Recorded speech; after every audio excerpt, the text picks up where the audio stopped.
ಅಪ್ಪ ಊಟ ಆಯ್ತು, ನಿದ್ದೆ ಬರ್ತಾ ಇದೆ. ಒಂದ್ ರೌಂಡ್ ಭಸ್ತ್ರಿಕಾ ಮಾಡ್ತೀನಿ. ಹೇಯ್ ವೇಟ್ ವೇಟ್ ವೇಟ್, ಯಾಕೆ ಏನಾಯ್ತು? ನಿಂದು ಊಟ ಆಯ್ತಲ್ವಾ? ಹೌದು, ಮತ್ತೆ ಭಸ್ತ್ರಿಕಾ ಮಾಡ್ತಾ ಇದೀಯಾ? ಯಾಕೆ ಮಾಡ್ಬಾರ್ದಾ? ನೋನೋ, ಭಸ್ತ್ರಿಕಾ ಮಾಡಿದ್ರೆ ಊಟ ಆದ್ಮೇಲೆ ಡೈಜೆಷನ್ ಪ್ರಾಬ್ಲಮ್ ಆಗತ್ತೆ. ಹೌದಾ, ಮತ್ತೇನ್ ಮಾಡ್ಬೇಕು? ಊಟ ಆದ್ಮೇಲೆ ಭಸ್ತ್ರಿಕಾ ಮಾಡಬೇಡಿ, ಅದು ನಿಮ್ಮ ಡೈಜೆಷನ್ಗೆ ಪ್ರಾಬ್ಲಮ್ ಆಗತ್ತೆ. ಅದ್ರ ಬದಲಾಗಿ ನಾನು ನಿಮ್ಗೆ 2 ಮಿನಿಟ್ಸ್ ಹ್ಯಾಕ್ ಕೊಡ್ತೀನಿ. ಆರಾಮಾಗಿ ಕೂತ್ಕೊಳ್ಳಿ, ಮತ್ತೆ ಕಂಫರ್ಟಬಲ್ ಆಗಿ ಕೂತ್ಕೊಳ್ಳಿ. ಜಸ್ಟ್ ಕಣ್ಣು ಮುಚ್ಕೊಂಡು ನಿಧಾನವಾಗಿ ಉಸಿರನ್ನ ಹೇಳ್ಕೊಳ್ಳಿ, ಮತ್ತೆ ನಿಧಾನವಾಗಿ ಉಸಿರನ್ನ ಬಿಡಿ.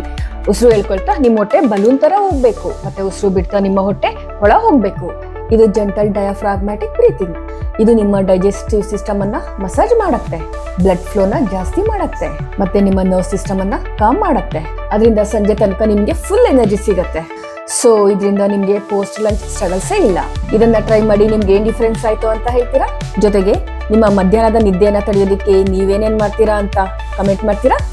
ಮರಿಬೇಡಿ, ಲೈಕ್, ಸಬ್ಸ್ಕ್ರೈಬ್ ಮತ್ತೆ ಶೇರ್ ಮಾಡಿ. ಬಾಯ್.